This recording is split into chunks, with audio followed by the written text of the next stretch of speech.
Law 28. Enter action with boldness. Judgment. If you are unsure of a course of action, do not attempt it. Your doubts and hesitations will infect your execution. Timidity is dangerous. Better to enter with boldness. Any mistakes you commit through audacity are easily corrected with more audacity. Everyone admires the bold. No one honors the timid. Boldness and hesitation. A brief psychological comparison. Boldness and hesitation elicit very different psychological responses in their targets. Hesitation puts obstacles in your path. Boldness eliminates them. Once you understand this, you will find it essential to overcome your natural timidity and practice the art of audacity. The following are among the most pronounced psychological effects of boldness and timidity. The bolder the lie, the better. We all have weaknesses, and our efforts are never perfect. But entering action with boldness has the magical effect of hiding our deficiencies. Con artists know that the bolder the lie, the more convincing it becomes. The sheer audacity of the story makes it more credible, distracting attention from its inconsistencies. When putting together a con, or entering any kind of negotiation, go further than you planned. Ask for the moon, and you will be surprised how often you get it. Lions circle the hesitant prey. People have a sixth sense for the weaknesses of others. If, in a first encounter, you demonstrate your willingness to compromise, back down, and retreat, you bring out the lion even in people who are not necessarily bloodthirsty. Everything depends on perception, and once you are seen as the kind of person who quickly goes on the defensive, who is willing to negotiate and be amenable, you will be pushed around without mercy. Boldness strikes fear. Fear creates authority. The bold move makes you seem larger and more powerful than you are. If it comes suddenly, with the stealth and swiftness of a snake, it inspires that much more fear. By intimidating with a bold move, you establish a precedent. In every subsequent encounter, people will be on the defensive, in terror of your next strike. Going halfway with a half a heart digs the deeper grave. If you enter an action with less than total confidence, you set up obstacles in your own path. When a problem arises, you will grow confused, seeing options where there are none, and inadvertently creating more problems still. Retreating from the hunter, the timid hare scurries more easily into his snares. Hesitation creates gaps. Boldness obliterates them. When you take time to think, to hem and haw, you create a gap that allows others time to think as well. Your timidity infects people with awkward energy, elicits embarrassment. Doubt springs up on all sides. Boldness destroys such gaps.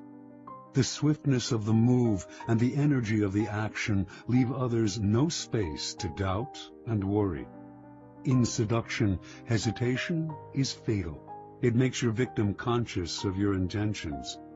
The bold move crowns seduction with triumph. It leaves no time for reflection.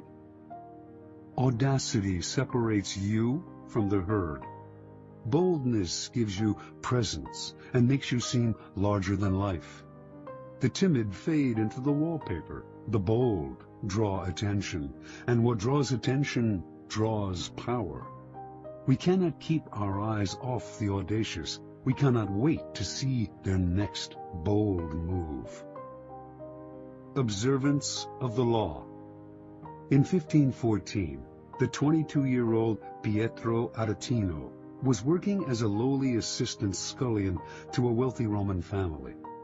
He had ambitions of greatness as a writer, to inflame the world with his name, but how could a mere lackey hope to realize such dreams? That year, Pope Leo X received from the King of Portugal an embassy that included many gifts. Most prominent among them, a great elephant, the first in Rome since imperial times. The pontiff adored this elephant and showered it with attention and gifts. But despite his love and care, the elephant, which was called Anno, became deathly ill. The Pope summoned doctors who administered a 500-pound purgative to the elephant, but all to no avail. The animal died, and the Pope went into mourning. To console himself, he summoned the great painter Raphael and ordered him to create a life-sized painting of Anno above the animal's tomb, bearing the inscription, "What nature took away, Raphael has with his art restored." Over the next few days, a pamphlet circulated throughout Rome that caused great merriment and laughter. Entitled, "The Last Will and Testament of the Elephant Anno," it read in part, "To my heir, the Cardinal Santa Croce, I give my knees, so that he can imitate my genuflections. To my heir, Cardinal Santi Quattro, I give my jaws, so that he can more readily devour all of Christ's revenues. To my heir, Cardinal Medici, I give my ears, so that he can hear everyone's doings. To Cardinal Grassi, who had a reputation for lechery, the elephant bequeathed the appropriate, oversized part of his own anatomy." On and on the anonymous pamphlet went, sparing none of the great in Rome, not even the Pope. With each one, it took aim at their best-known weakness.